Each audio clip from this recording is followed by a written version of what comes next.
예, 오늘 같이 제목 좀 같이 읽어봤으면 좋겠어요. 같이 읽겠습니다. 시작. 함께 세워져가는 교회, 함께 세워져가는 교회. 첫날 우리가 나에 대해서, 둘째 날은 너에 대해, 특별히 이성에 대해서 다뤘고, 오늘은 이제 우리 교회 공동체에 대해서 함께 메시지를 좀 나누려고 합니다. 오늘날 시대의 화두는 개인주의입니다. 개인주의. 그래서 나는 있는데 너는 없고 또 우리는 없어요. 우리라는 단어를 잘 쓰지 않습니다. 교회 말고는 사실 세상에서는 우리라고 하는 단어를 잘 쓰지 않아요. 어저께 우리가 나누긴 했지만 포스트 모더니즘이라고 하는 지금 이 시대의 가치관은 다원주의를 표방하면서 포용성과 상대성을 강조하고 있습니다. 포스트 모더니즘을 다른 말로 정의할 때 공통의 토대에 대한 인식을 제공할 수 있는 어떤 보편적인 이야기나 집단적인 기준을 거부하는 문화다, 이렇게 이야기해요. 그러니까 절대 진리가 없다는 거예요. 그걸 용납하지 않는 거예요. 그게 옳은 말이든 틀린 말이든 간에 그건 관심이 없어요. 일단 유일하게 주장하면 싫은 거예요. 그게 포스트 모더니즘의 핵심이에요. 그래서 권위를 다 해체시켜요. 포스트 모더니즘을 다른 말로 할 때, 자, 따라해보세요. 해체주의 문화. 시작. 해체주의 문화예요. 다 그냥 다 뜯어버리는 거예요. 다 조각 내버리는 거예요. 절대 기준, 절대 진리는 없이 다 뜯어버리는 거예요. 이런 포스트 모더니즘 문화는 절대 기준과 진리가 없어요. 그러다 보니까 이야기를 나누면 되게 뭔가 내 이야기를 들어주는 것 같고 호응해 주는 것 같고 맞다고 하지만 결론이 안 나요. 그게 포스트 모더니즘의 맹점인 거예요. 저마다 그냥 내가 원하는 대로 살면 되는 거죠. 그래서 오늘날 우리의 사회는 굉장히 지독한 개인주의적 사회가 되어가고 있는 겁니다. 이것을 성경에서는 어떻게 보냐면 공동체의 상실의 문제로 봐요. 공동체의 상실의 문제. 여러분, 성경은 끊임없이 공동체를 강조합니다. 하나님은 어저께 보셨죠? 아담이 혼자 있는 거 보고 누굴 만드셨다고 했어요? 하와는 어떤 사람이죠? 에젤, 뜻이 뭐죠? 네, 누구죠? 다현이 잘했어요. 돕는 배필이에요. 줄 게 없어요, 지금 저한테는. 자, 돕는 배필, 돕는 자예요. 그래서 아담으로 하여금 하와와 함께 있게 하셨고 하와를 통해 아담을 돕게 하셨어요. 그러니까 공동체를 만드신 거예요. 인격적인 관계를 만드셨던 거죠. 하나님은 인격과 인격이 만나는 관계가 필요함을 아셨던 겁니다. 그래서 공동체를 만드시고 마지막에는 좋았다 말씀하세요. 하나님은 공동체를 통해서 행복을 경험하세요. 행복을 느끼고 계세요. 우리도 그렇죠. 우리도 공동체 안에 있을 때 행복을 경험하게 돼요. 우리는 행복을 그 안에서 누리게 되는 거죠. 그래서 보면 두 사람만 모이면 공동체가 되는 것 같은데 성경 전체에도 잘 보면 끊임없이 공동체를 강조하고 있습니다. 기독교 신앙의 중심부에 자리 잡고 있는 그 하나님에 대한 신학, 그러니까 우리가 성부, 성자, 성령이라고 이야기하는 그 삼위일체도 잘 보면 공동체예요. 공동체의 신비로운 연합을 이야기합니다. 연합 속에서 하나님께서 일하셨어요. 그러니까 하나님은 항상 팀 사역을 하셨다는 거죠. 청년부도 팀 사역을 하는 거예요. 누가 주도하는 게 아니라 모두가 다 서로 협력해서 하나님의 이 원리를 따라서 함께 공동체도 팀 사역을 한다는 겁니다. 그런데 잘 보면 그 에덴 동산에서 하나님께서 홀로 있는 아담을 돕기 위해 하와를 만드셨지만 사실은 이 아담과 하와만 존재해서는 온전한 관계가 안 돼요. 그 안에 누가 있었던 거죠? 하나님이 계셨던 거예요. 하나님이 이 사람 사이에 다리가 되어 주셔서 하나 되게 하셨어요. 하나님은 공동체를 이루는 필수적인 요소예요. 없어서는 안 되는 절대적인 기준이에요. 그게 하나님입니다. 아멘입니까? 그래서 홀로 있는 것이 아니라 함께 사는 것이 하나님의 뜻이에요. 그래서 우리로 하여금 끊임없이 관계를 추구하는 마음을 주셨어요. 관계를 추구하는 마음을. 제자훈련의 핵심도 무엇일까요? 제자훈련, 교회에서 다양한 훈련을 받잖아요. 우리 교회는 행복 아카데미를 하는데 제자훈련이라고 하는 양육이라고 하는 이 아카데미라고 하는 것의 핵심은 결국은 공동체예요. 거기서 나누고 배우는 내용도 좋지만 그것을 가지고 자신 삶에 적용하면서 쓰디쓴 실패와 아픔과 회복과 은혜를 경험한 사람들이 나누는 그 공동체가 사실은 이 귀한 제자 양육의 핵심이라고 할 수 있는 거죠. 예수님도 훈련하실 때 12명을 부르셔서 3년의 시간을 동거동락하셨어요. 그 기간을 뭐라고 부른다고 했죠? 공생애라고 불러요. 함께 사는 거죠. 1937년 윤치호 전도사님에 의해서 목포에 처음 세워진 고아원 이름이 있습니다. 무엇입니까? 공생원입니다. 그 공생원의 뜻이 뭐예요? 같이 함께 더불어 산다는 의미예요. 하나님은 항상 흩어져 있는 자들을 모으시고 함께 더불어 살게 하세요. 그게 하나님의 마음이고 하나님의 뜻이라는 거죠. 그렇게 될 때 회복되고 변화되어지는 겁니다. 여러분, 우리가 드리는 기도에도요, 공동체를 강조합니다. 어떻게 할 수 있죠? 여러분, 주기도문을 보면 예수님께서 가르쳐 주신 기도가 주기도문인데, 주기도문의 처음에서 어떻게 시작하죠? 하늘에 계신 우리 아버지, 너의 아버지, 나의 아버지가 아니라 우리 아버지라고 하세요. 기도회에도 우리는 공동체가 있어요. 기도회에도 다른 사람의 삶이 있고 그 사람을 품고 기도하는 게 하나님께서 가르쳐 주신 기도예요. 주기도문에도 공동체가 묻어난다는 거죠. 초대교회가 탄생된 그 사도행전을 보면 우리가 숫자적으로 보면 거대한 조직이지만요, 항상 그 사도행전, 그 초대교회의 모든 모습 속에서 강조되어졌던 단어가 있어요. 다 따라해 볼까요? 함께, 시작. 함께라는 단어가 사도행전에서만 68번이 나와요. 그러니까 교회는 끊임없이 함께하는 무리였고 공동체였던 것이죠. 서로가 깊은 관계를 맺고 살아가는 거예요. 사도행전 2장 46절을 보면 알 수 있죠. 텍스트 한번 같이 읽어보겠습니다. 시작.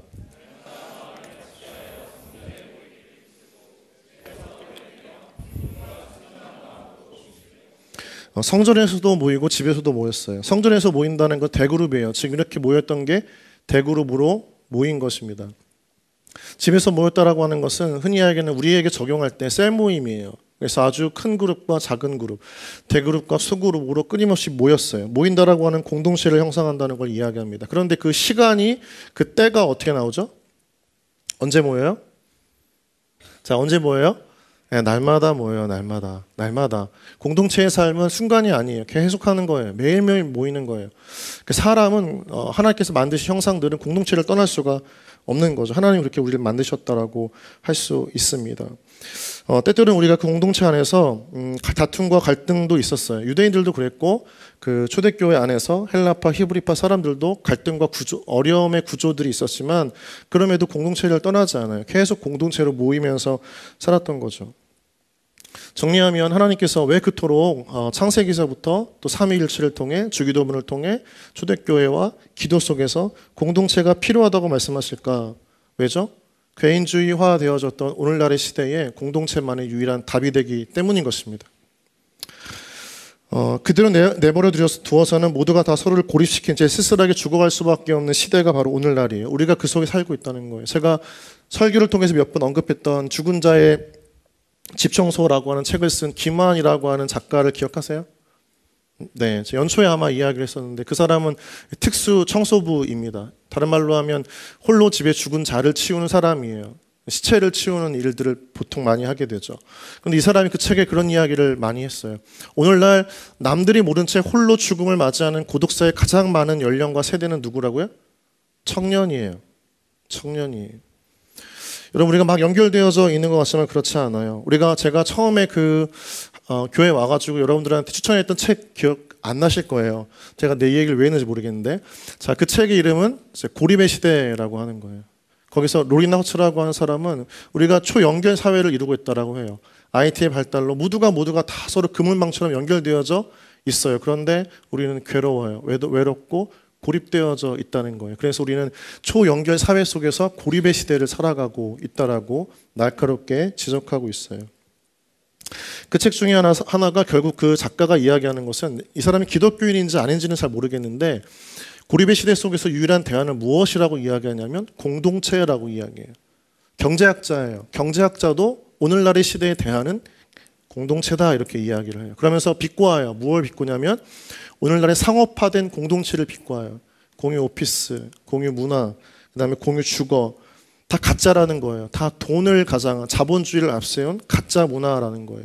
뭔가 공유하는 것 같지만 사실 삶을 공유하진 않기 때문인 거예요. 공동체가 아니라 그냥 공동체의 표방만 하고 있다는 거죠. 세상에 내놓는 공동체는 다 상업화된 공동체예요. 공유 주거, 공유 오피스, 공간을 공유하는 것이지 내 옆에 있는 사람의 연약함과 아픔과 상처를 공유하지는 않아요. 굳이 불편하게 그렇게 하지는 않는다니까요. 서로의 짐을 져주는 것이 세상의 상업화된 공동체가 아니라 오로지 교회가 유일한 대안임을 믿습니다.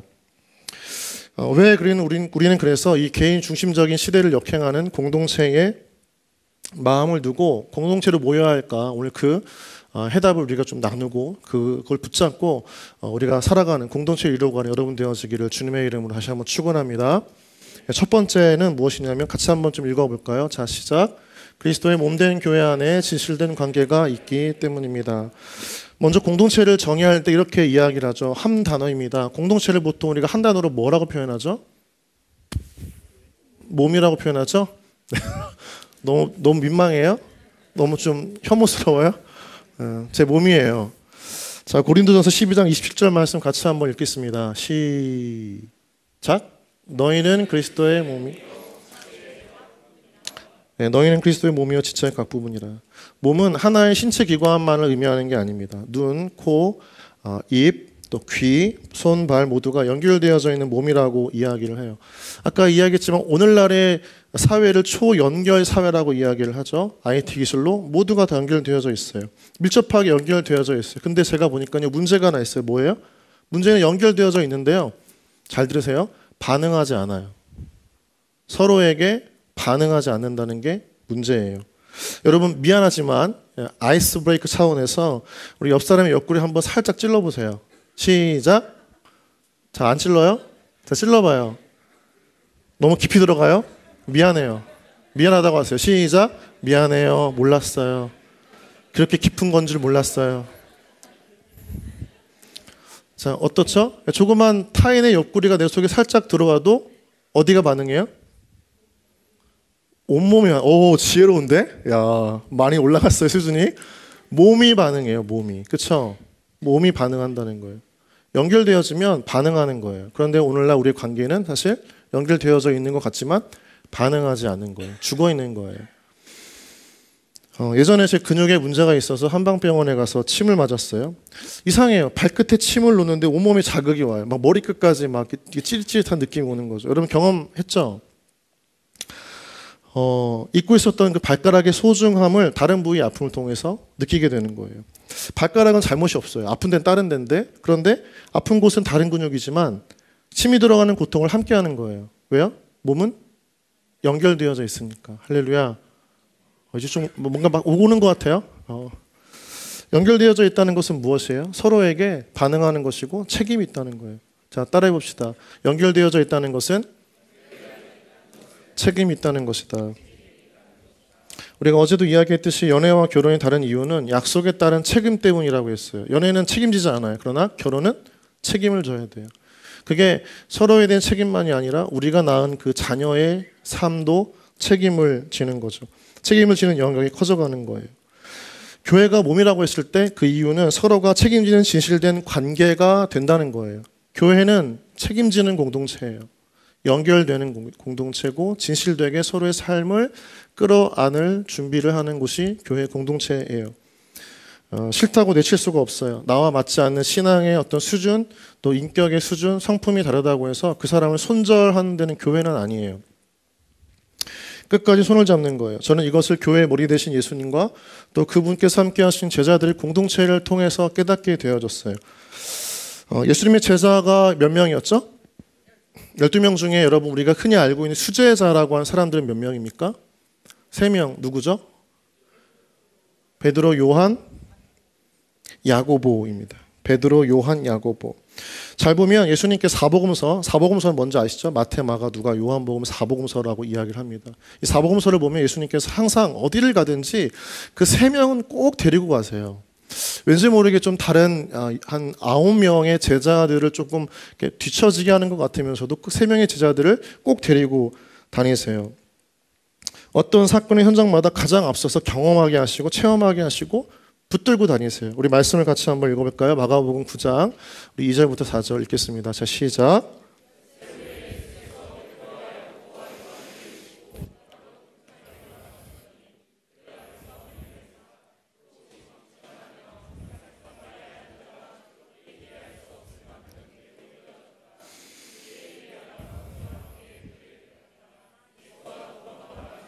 자, 우리 이 사건은 이제 변화산 사건이라고 하는 거예요. 예수님께서 정말 흰 존재로 변화되어진 사건의 장면이 바로 이 9장인데요. 예수님께서 구약에 하필이면 엘리야와 모세를 만나는 정말 신기한 장면입니다. 그래서 인간이 경험할 수 없는 장면이고 인간의 시각과 생각과 판단과 한계를 초월하는 만남이, 이 기적적인 만남이 지금 예수님이 변화서 한 사건이에요. 그런데 문제는 거기 안에 이 세 명의 제자들을 데리고 가세요. 특별한 장소, 특별한 사건, 특별한 만남이었던 거죠. 우리가 보통 일반적으로 이해할 때 수제자 또는 뛰어난 제자들이었기 때문에 예수님께서 이들과 함께 동행하셨을 것이다, 함께 하고 싶으셨을 것이다 라고 이야기를 하고 우리가 생각하지만, 사실 여러분 잘 생각해 보면 이 세 사람의 행적을 뒤돌아가 보면 결코 그렇게 이해할 수 없는 부분들이 너무나 많아요. 베드로는 성미가 급해요. 불같아요. 화를 내요. 주님이 가시는 길에는 번번이 가로막았던 게 베드로입니다. 실수투성이었고 비겁한 배신자였습니다. 그게 베드로였죠. 야고보와 요한은 어땠죠? 과격해요. 다른 제자들 따위는 신경 쓰지 않아요. 오로지 예수님을 통해서 내가 잡고 싶어하는 권력에 나의 욕망을 투영했던 사람들이 제자들이었습니다. 그래서 이 세 명은요, 잘 기억하세요. 수제자가 아니라 어쩌면 가장 과격하고 가장 거칠고 예수님이 없이는 너무나 불안할 수밖에 없는 존재들이 바로 이 세 명의 제자들이라는 거예요. 수제자가 아니라는 거예요. 다른 말로 하면 인간적으로 한없이 연약하고 부족하고 거친 사람들. 그래서 어디 가나 이 세 명의 제자들을 다니고 다니셨던 것은 예수님의 마음 가운데는 한순간도 이 세 명의 사람들을 떼어놓을 수 없을 정도로 연약하기 짝이 없었기 때문이다. 그래서 예수님께서는 늘 이 사람들과 함께 다니셨어요. 다른 말로 하면 이 세 명의 제자와 함께 늘 몸을 이루셨어요. 몸을 이루었다는 거예요. 떼어놓을 수 없었다는 것입니다. 불안했기 때문이에요. 내 제자니까 거칠고 과격하고 터프해서 다른 사람들에게 맡길 수 없었고 떨어뜨려 놓을 수 없었어요. 내 몸의 일부로 받아들이고 어느 순간 어떤 장소에서든지 함께 했던 거예요. 여러분과는 좀 묻고 싶습니다. 우리의 공동체는 어떠한 모습이어야 할까? 예수님이 우리의 모범이 되신다는 것을 믿는다면 그것은 우리의 공동체는 책임 있는 진실된 관계가 되어야 될 줄 믿습니다. 책임 있는 진실된 관계. 연애하는 사랑이 저절로 하는 사랑이라면 결혼은 어떤 사랑이라고 이야기했죠?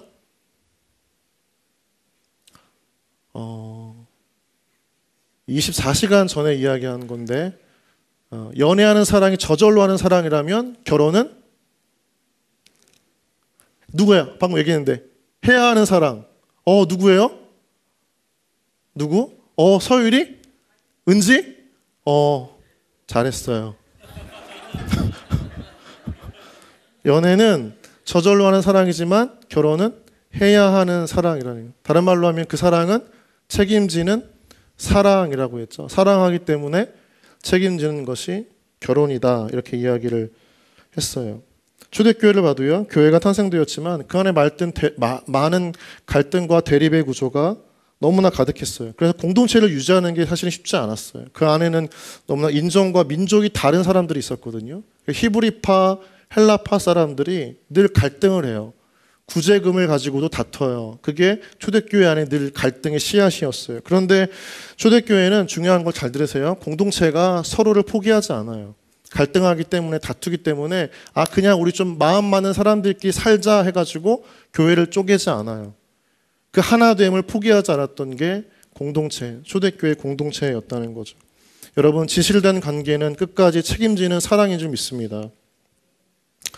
문제를 풀어가려고 노력했지 문제 자체를 만들지 않으려고 그냥 아예 분리했던 게 아니에요. 갈라서는 순간 그 상처와 아픔이 남죠. 헤어졌던 연인도 갈라서는 순간 아무리 아름다운 이별일지라도 큰 상처와 아픔 가운데 헤어지게 돼요. 오늘날 여러분 교회를 보면요, 그 갈라서는 교회들 참 많아요. 여러 가지 문제가 있겠죠. 많은 이야기들을 들어요. 또 목포 지역만 해도 그렇죠. 목포 지역 안에도 많은 교회들이 갈라서요. 헤어지고 아픔을 경험하죠. 한 몸이기 때문에 사실은 잊을 수가 없는 거예요.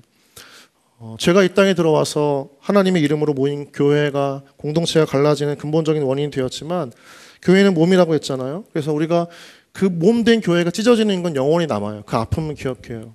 저는 어릴 적에 자전거를 타다가 여기 오른쪽 무릎이 아스팔트에 찧어서 너무나 고름이 심하게 남았고 흉터가 아물게 했지만 그 상처가 여전히 남아 있습니다. 여러분의 삶 가운데도 마찬가지죠. 잊을 수가 없는 거예요. 헤어짐과 아픔은 결코 잊을 수가 없는 것입니다. 저는 몇 년 전에 교회를 개척하는 것을 준비하다가 오랫동안 마음을 나누고 기도했던 공동체가 흩어지는 아픔을 경험했습니다. 저는 그때 경험을 통해서 자신 안에 잉태된 개나픈 아이를 만나지 못하고 유산시켜야 했던 엄마의 아픔을 어렴풋이나마 이해하게 됐어요. 얼마나 많이 울었는지 몰라요. 그 아픔은 정말 상상할 수 없는 아픔이었습니다. 여러분, 공동체는 서로를 책임지는 진실된 관계로 연결된 몸이어야 해요. 책임지는 관계는 가정을 통해서도 배우죠. 여러분, 부모만 자녀를 책임지는 것이 아닙니다. 시간이 흘러 부모는 노인이 되고 자녀는 어른이 성인이 돼요. 그러면 자녀도 부모를 책임지는 거예요. 그게 가족이에요. 그게 공동체죠. 사랑은 우리가 내리사랑이라고 시작하지만 사실 사랑은 섬기는 사람이 사랑하는 것이고 섬기는 자가 그를 통해서 사랑이 흘러가는 거예요. 우리가 어릴 때는 부모님이 우리를 향해 섬겼지만 부모님이 아무런 힘이 없을 때 우리는 그 자녀가 부모를 섬기고 사랑하는 것입니다. 그게 공동체의 기본적인 원리예요. 사랑하는 청년 여러분, 서로의 삶 가운데 있어서 진실되게 연결되는 셀 공동체, 또 청년부 공동체가 되기를 주님의 이름으로 축복합니다. 내 옆 사람의 아픔과 슬픔, 즐거움과 기쁨에 함께 반응해 줄 때 우리는 힘을 얻어요. 상처가 상처로 남지 않고 절망이 절망으로 끝나지 않아요. 그 상처를 함께 아파해주고 절망 가운데 함께 소망의 말씀을 불어넣어줄 존재가 있기 때문인 것입니다. 저는 이 한 가지 말씀을 들을 때마다 공동체에 대한 기쁨과 소망이 생겨요. 로마서 12장 15절 말씀입니다. 같이 함께 읽겠습니다. 시작.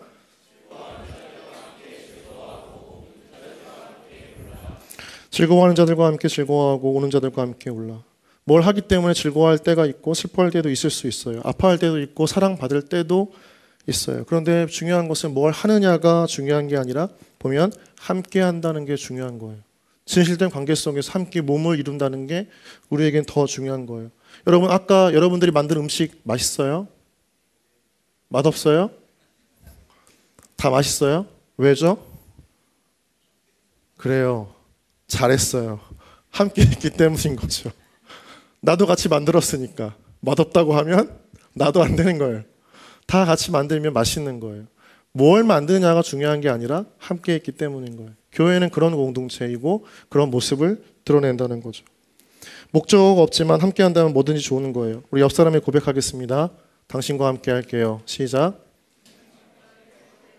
당신에게 진실된 관계를 기대합니다. 시작. 우리 옆 사람이 다시 한번 뒷사람에게 고백하겠습니다. 당신과 함께 할게요. 우리 아내가 성시경이 이런 멘트를 좋아해요. 잘 자요. 너무 싫어요. 자, 두 번째. 자, 함께 읽어보겠습니다. 시작. 그리스도의 몸된 교회 안에서 변화가 있기 때문입니다. 그리스도의 몸된 교회 안에서 진실된 변화가 있기 때문인 거예요. 그게 공동체라고 하는 거죠. 예수님이 제자들과 마지막까지 함께한 이유가 뭘까요? 함께할 때 변화되기 때문인 거죠.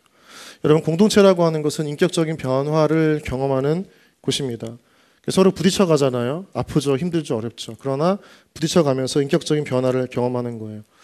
우리는 그렇게 생각해요. 아, 나 혼자 홀로 온전해질 수 있다. 아니에요. 그건 착각이에요. 누구도 혼자서는 온전해질 수가 없는 게 사람이에요. 우리가 아담을 통해서도 보고요. 우리 부모님을 통해서도 보고 나의 존재를 통해서도 봐요.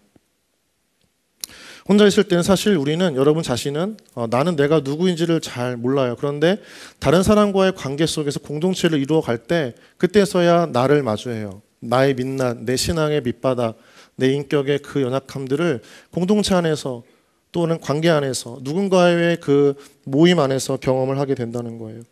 처음에는 숨겨놓았지만 다른 사람과 함께한 시간이 길어질수록 내 그 숨겨놓을 수 없었던 모습들이 드러나요. 우리가 여러분 하나님을 깊이 만날 때 어떤 때죠? 하나님을 통해서, 성령을 통해서 우리 안에 추악하고 연약하고 부패되어졌던 그 죄성을 발견할 때이죠. 그때 우리는 하나님을 통해서 나를 봐요. 마찬가지예요. 우리는 또 다른 사람을 통해서 나를 보는 거예요. 내 옆 사람을 통해서, 가족을 통해서, 내 친구를 통해서 나 자신을 보게 되는 거죠. 여러분은 알 수 없는 저 자신을 발견할 수 있는 저만의 공동체가 있습니다. 가정이에요. 여러분 앞에서는 되게 절제되고 정돈된 모습을 보이려고 노력하지만 가족 앞에서는 참 쉽지 않다는 걸 매일 절감해요. 나의 뜻대로 따라주지 않는 지호와 은호를 보면서 이 자리에 없으니까요. 아버지 되시는 하나님의 마음을 되돌아봐요. 제가 무언가 아들에게 요구하고 지시하면 항상 지호는 저에게 이런 말을 해요. 어떤 말이죠? 싫다가 아니에요. 아빠는 이 끝이에요. 더 없어요. 아빠는 이렇게 얘기하는 거죠. 그럼 저는 그때 마음이 찔려요. 이 아이에게 영적인 능력이 있는 것일까? 내 마음을 찌르는 하나님의 통로인가? 그때마다 마음에 뭔가 찔리는 거죠. 지호는 제가 아침에 출근한 날이며 현관문까지 따라와서 이 말을 해요. 아빠, 오늘은 스포츠카보다 전체 기차보다 비행기보다 더 빨리 와야 해. 우리에게 공감의 능력이 생기기 시작했어요. 여러분 가정이 없는데도 그런 은혜가 있는 겁니다. 말씀의 은혜인 줄 믿습니다. 할렐루야. 예전엔 눈망울로 아빠를 쳐다보면서 지호가 그런 말을 해요.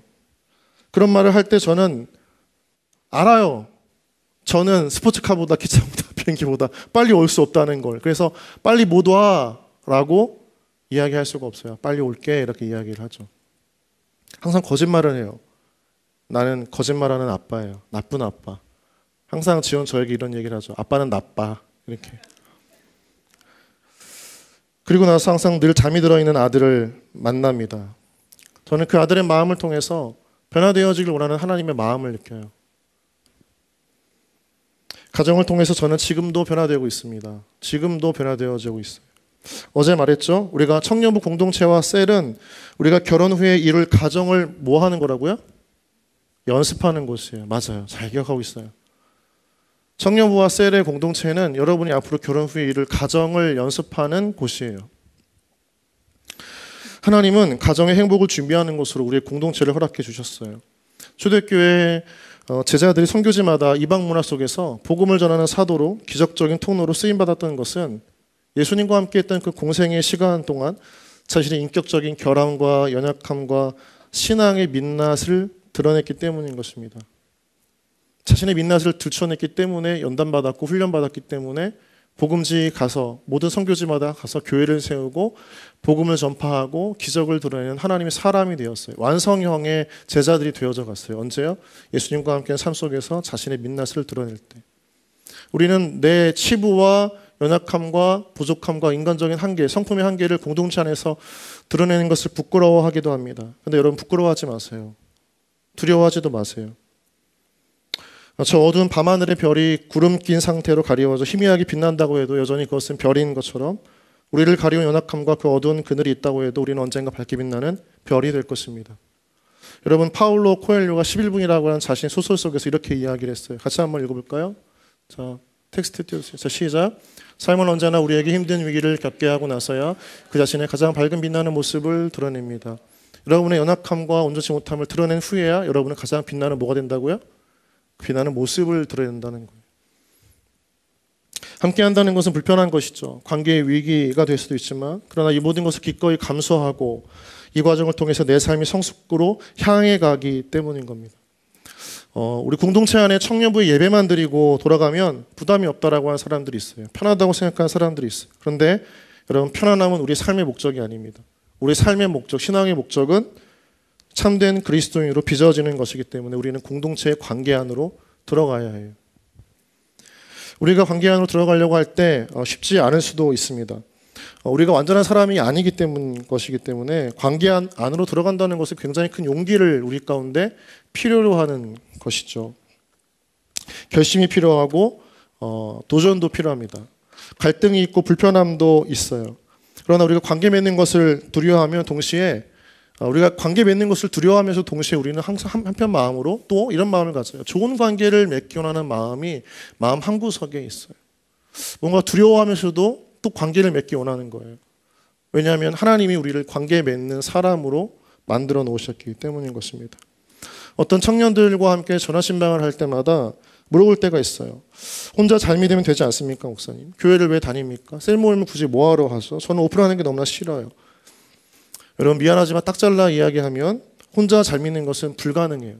혼자 잘 믿는 것은 불가능해요. 여러 가지 이유로 공동체와 멀어진 청년들을 보세요. 여러분 주위에 많이 있죠. 공동체와 멀어진 사람들. 예배가 아니고요. 주일날 예배가 아니라 공동체와 멀어진 사람들을 잘 보세요. 그들의 신앙은 정체되어져 있거나 퇴보하고 있어요.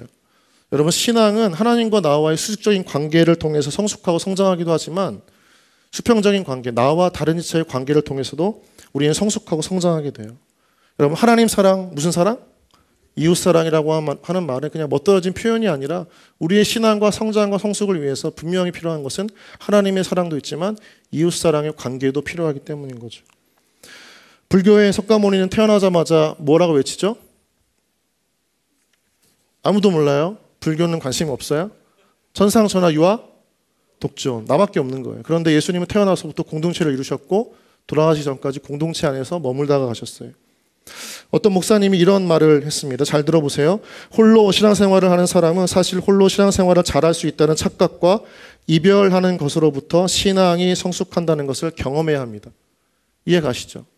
혼자 신앙생활하면 잘할 것이다라고 하는 그 착각과 이별하기 시작할 때 신앙이 깊어지고 성숙되어지는 겁니다. 여러분, 우리 모두는 공동체가 필요한 점 있습니다. 예수님께 승천하시면서 이 땅에 성령님만 보내신 게 아니라 교회를 드러나게 하셨어요. 그 교회가 바로 우리의 전인격적인 변화를 위한 하나님의 선물이기 때문입니다. 우리 에베소서 2장 21절 22절 같이 함께 읽어보겠습니다. 시작.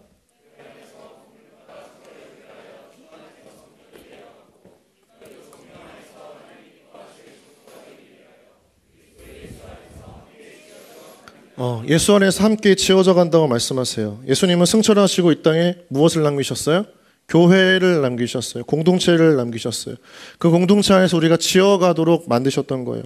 그런데 중요한 포인트는 무엇입니까? 함께 지어져 간다는 거예요. 함께 지어져 가느니라. 22절 말씀에 함께 지어져 가느니라. 22절 다시 한번 읽어보겠습니다. 시작.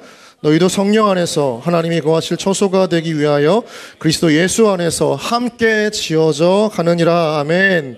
아멘. 함께 지어져 가는 거예요. 그 교회 공동체 안에서 우리는 함께 지어져 가요. 함께 지어져 가요. 그게 무슨 말이죠? 공동체에 있으면 나만 변화되는 게 아니라 누가 변화돼요? 나를 통해 다른 사람이 변화되어지는 거예요. 공동체에는 그런 은혜가 있는 곳이에요. 서로가 서로에게 영향을 끼쳐요. 만나요. 여러분, 어저께 만남은 무엇이라고 정의했죠? 파급력 있는 영향력이다 이렇게 이야기했잖아요. 참된 만남은 서로에게 영향을 줘요. 교회 안에서 공동체에 만나면 삶을 나눌 때 서로를 변화시켜 나가요. 서로의 연약함을 보기도 하지만 그것을 함께 끌어안고 함께 공동체를 이루어가면서 한 몸을 이루어가는 거죠. 그래서 여러분, 우리 모두는 공동체에 더욱 헌신하고 더 깊이 들어가야 할 이유가 여기 있는 거예요. 왜냐하면 우리가 들어갈수록 우리는 누군가를 변화시켜요? 다른 사람을 변화시키는 하나님의 통로가 되는 겁니다. 믿으십니까?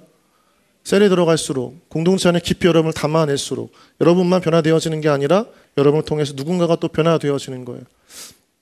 다른 말로 하면 나는 그렇게 생각하지 않는데 하나님은 우리를 공동체 안에 선물로 보내셨다는 거예요. 누군가를 변화시키는 삶, 누군가를 영향력 있게 만드는 사람으로 하나님은 우리를 보내셨어요. 그래서 교회는, 공동체는 나와 당신에게 주시는 하나님의 선물입니다.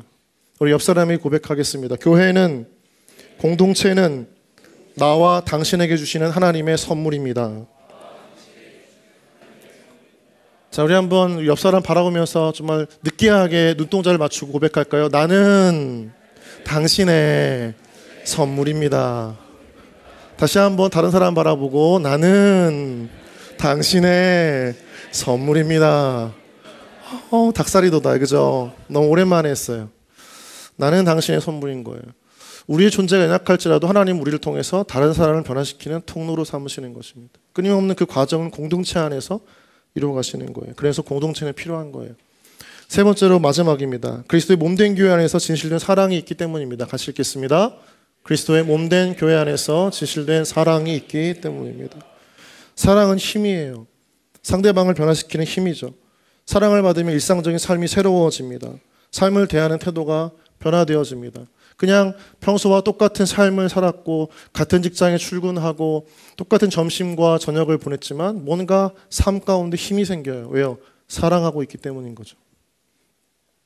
끄덕여야 돼요, 여러분. 이때는. 그렇죠?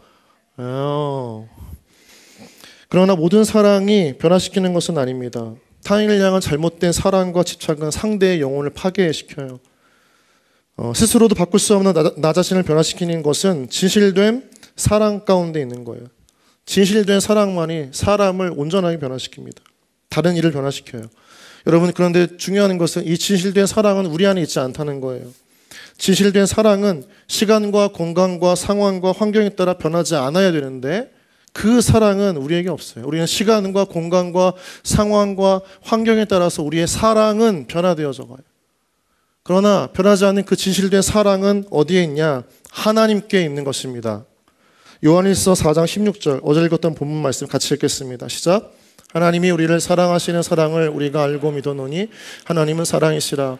사랑 안에 거하는 자는 하나님 안에 거하고 하나님도 그의 안에 거하시리라. 아주 간단해요. 하나님은 뭐예요? 사랑이시라. God is love라고 해요. 더 이상 수식어가 필요 없어요. 다른 꾸미는 말이 필요 없어요. 설명하지 않아도 됩니다. 왜냐하면 진실된 사랑은 단순하기 때문인 거예요. 이 단순한 사랑, 진실된 사랑 가운데 힘이 있는 것입니다. 사랑이신 하나님은 자신이 사랑하는 아들 예수 그리스도를 우리 가운데 보내주셨습니다. 많은 고민이 있었겠지만 그러나 우리의 생각이고 하나님은 단순했어요. 왜냐하면 우리를 사랑하기 때문인 거죠. 여러분, 그래서 사랑은 상대에게 헌신합니다. 한번 따라해 볼까요? 사랑은 상대에게 헌신합니다. 그래서 반응과 변화는 서로에게 헌신할 때 이루어지는 거예요. 우리 공동체가 함께 묶였어요. 서로의 선물이 되어졌어요. 그러나 그 안에 사랑이 없다면 우리는 결코 변화될 수가 없는 거예요. 사랑이 있어야 서로에게 헌신하게 되고 서로를 변화시키는 하나님의 통로가 되는 거예요. 그 근본이 바로 사랑이신 하나님이십니다. 하나님이 그 사랑이 내 안에 있을 때 우리는 서로에게 헌신하는 사람들이 되어져요. 우리 요한복음 13장 34절 말씀 같이 읽겠습니다. 시작. 새 계명을 너희에게 주노니 서로 사랑하라. 내가 너희를 사랑한 것 같이 너희도 서로 사랑하라. 서로 사랑하라 말씀하세요. 다른 말로 이야기하면 서로 헌신해라 이런 얘기예요. 서로 섬겨라. 서로 책임을 져라. 서로의 삶을 끌어안아라. 서로의 삶에 들어가라 라고 이야기하는 거예요. 사랑은 사람을 변화시키는 하나님의 통로입니다. 하나님의 사랑은 진실된 사랑이에요. 그렇기 때문에 하나님은 우리를 사랑하신다고 말하시면서 아무것도 내어주시지 않은 게 아니라 자신의 가장 소중한 아들 예수 그리스도를 주셨어요. 전부를 주신 거예요. 사랑은 진실되기 때문에, 하나님의 사랑은 진실되기 때문에 자신이 사랑하는 가장 소중한 존재의 아들 예수 그리스도를 주셨어요. 교회 안의 공동체는 우리에게 주신 이 하나님의 사랑 예수 그리스도를 고백하는 기초 위에 세워진 것이 교회입니다. 잘 기억하셔야 돼요. 교회는 우리에게 자신의 전부를 내어주신 하나님의 이 사랑을 고백하는 기초 위에 세워진 것이 교회예요. 마태복음 16장 16절부터 18절 말씀 같이 한번 읽어보겠습니다. 시작. 시몬 베드로가 대답하여 이르되 주는 그리스도시요 살아계신 하나님의 아들이시니이다. 예수께서 대답하여 이르시되 바요나 시몬아 내가 복이 있도다. 이를 내게 알게 한 이는 혈육이 아니요 하늘에 계신 내 아버지시니라. 또 내가 내게 이르노니 너는 베드로라. 내가 이 반석 위에 내 교회를 세우리니 음부의 권세가 이기지 못하리라. 너는 베드로라. 내가 이 반석 위에 내 교회를 세우리라. 베드로의 고백에는 예수 그리스도가 있었어요. 예수 그리스도는 진실된 사랑을 보여주는 하나님의 상징이에요. 그래서 교회는 진실된 사랑의 기초 위에 세워지는 거예요. 그 시작이 예수 그리스도의 사랑이고 그 사랑을 경험한 사람들이 모여서 또 사랑하는 거예요. 그 사랑은 진실된 사랑으로 흘러가는 거죠. 여러분, 공동체는 사랑하는 곳이어야 될 줄 믿습니다. 그러나 그 사랑은 하나님의 사랑이어야 되는 거예요. 예수님의 사랑은 십자가의 사랑입니다. 헌신과 섬김의 상징이에요. 그 사랑이 우리 안에 흘러가기를 원하시는 거예요. 그래서 우리 가운데 예수 그리스도를 보내주신 거예요. 너희도 그 사랑을 하기를 원한다라고 말씀하시는 거예요. 교회는, 공동체는 단순히 예배드리고 봉사하고 적절한 친목을 다지는 곳이 아닙니다. 적당히 만나고 흩어져라 그런 공동체가 아니에요.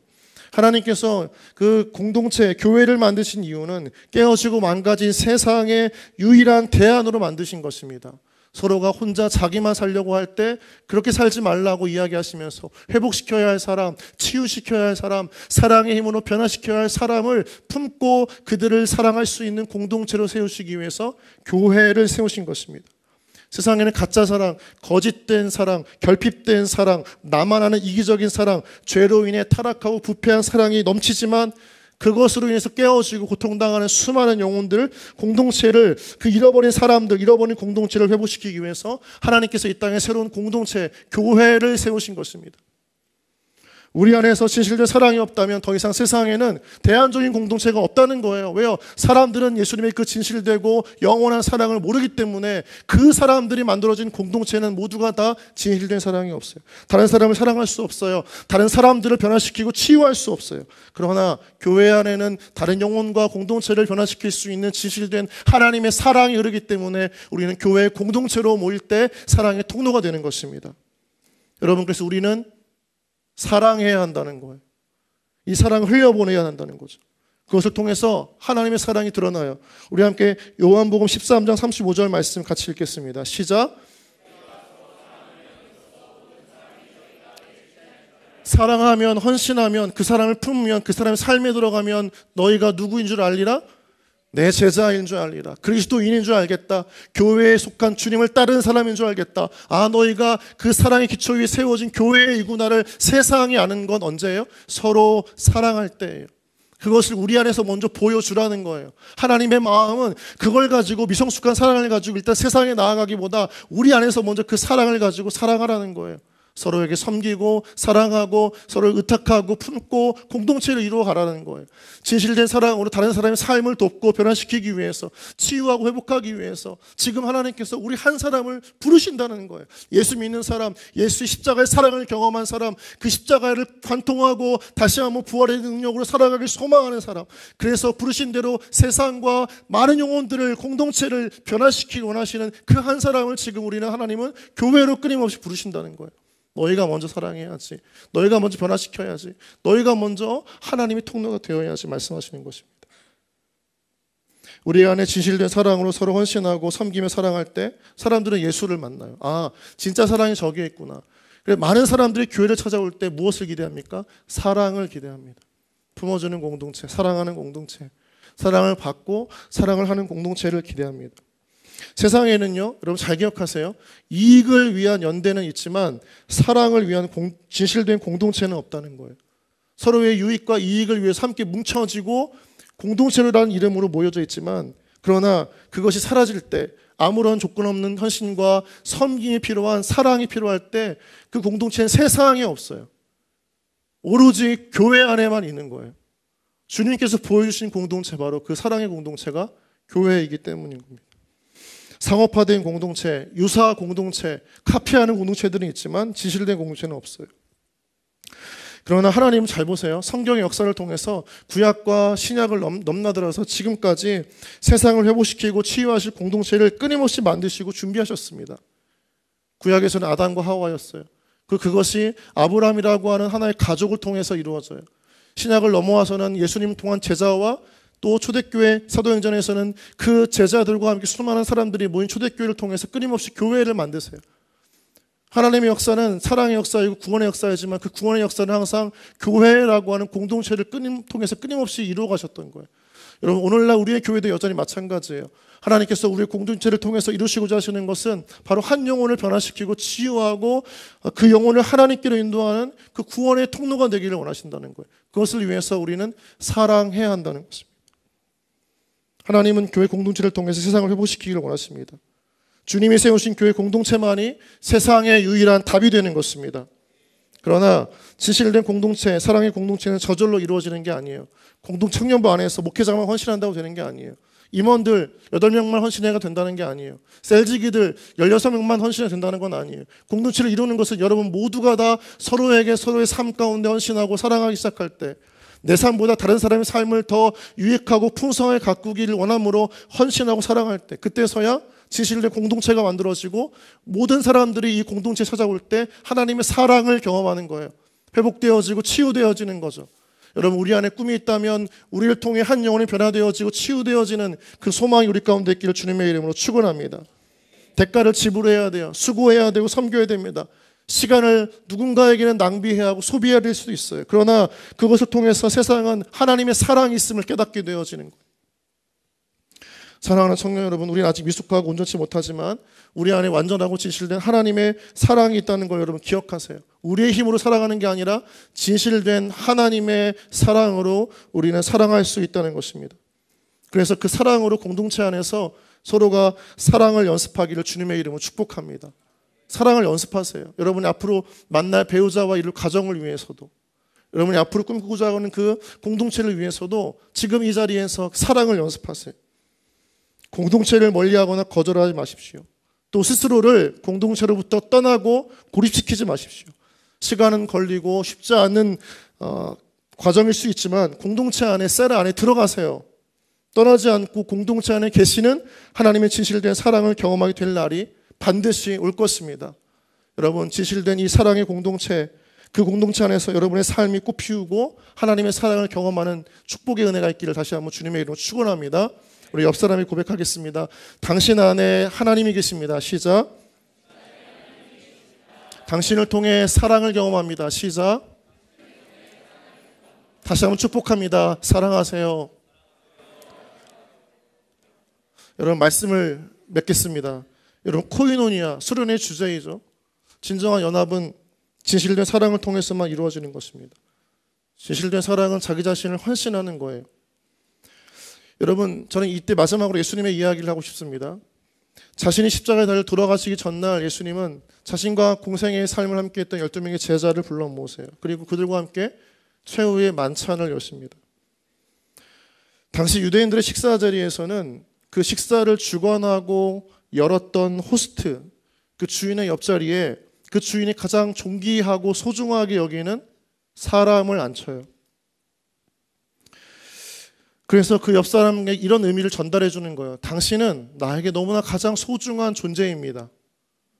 내 옆자리에 앉힌다라고 하는 것은 당신은 이 세상에서 가장 나에게 소중한 존재입니다를 알려주는 상징이 되는 것이죠.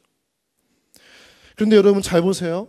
여러분, 예수님의 그 최후의 만찬에 그 주님의 옆자리에 누가 앉아 있었을까요?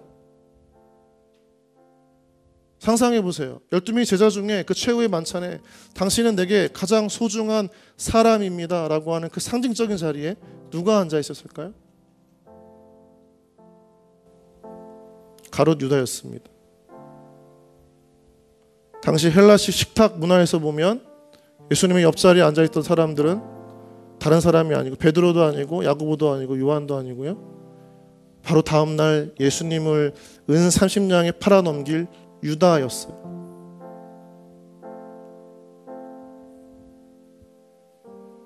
주님은 자신을 배신하고 팔아넘길 유다를 자신의 가장 고귀한 옆자리에 앉히셨습니다. 그리고 그에게 자신이 흘릴 피와 찢겨질 살을 의미하는 포도주와 빵을 떼어주셨습니다. 유다는 알았을까요? 알았겠죠. 그리고 괴로워했을 것입니다. 그러나 적어도 그 순간만큼은 자신을 부인하고 팔아넘길 배신할 그 유다를 향해 예수님은 외치셨던 거예요.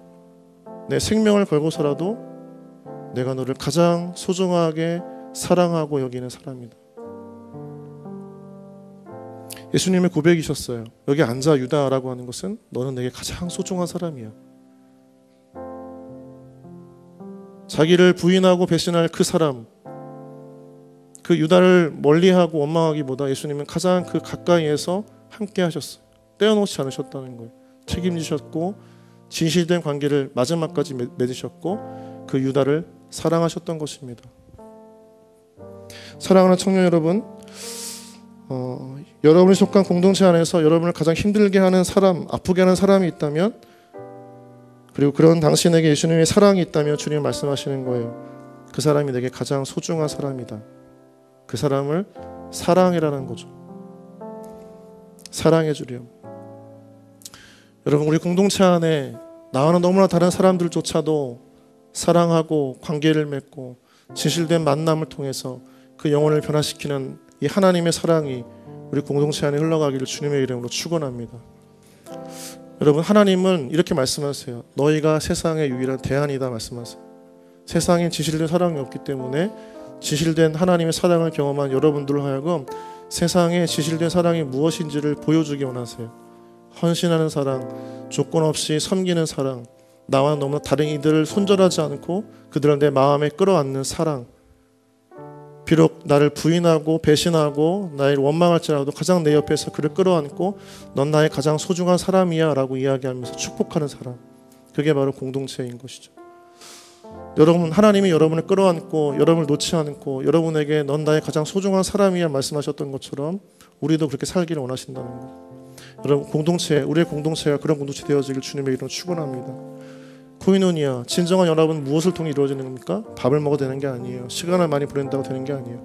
사랑으로 헌신할 때 진정한 영적 코이노니아가 이루어지는 것입니다. 여러분, 우리의 수련회 이후의 삶을 되돌아봐야 돼요. 우리가 진정 사랑할 것인가? 아니면 사랑을 포기할 것인가? 여러분 마음 가운데 주님의 사랑을 조금이나마 경험하고 느꼈다면 다른 영혼들, 다른 지체들을 사랑하는 사람이 되어지기를 주님의 이름으로 축원합니다. 이 땅에 상처받고 외면받는 많은 이 땅의 청년들이 목포 지역에서 남학과 무안과 광주와 나주와 장흥과 이 주변에 있는 모든 청년들이 우리 공동체를 통해서 하나님의 그 진실되고 그 치유하고 회복시키는 그 하나님의 사랑을 경험하는 우리 사랑의 공동체가 되어지기를 주님의 이름으로 축원합니다.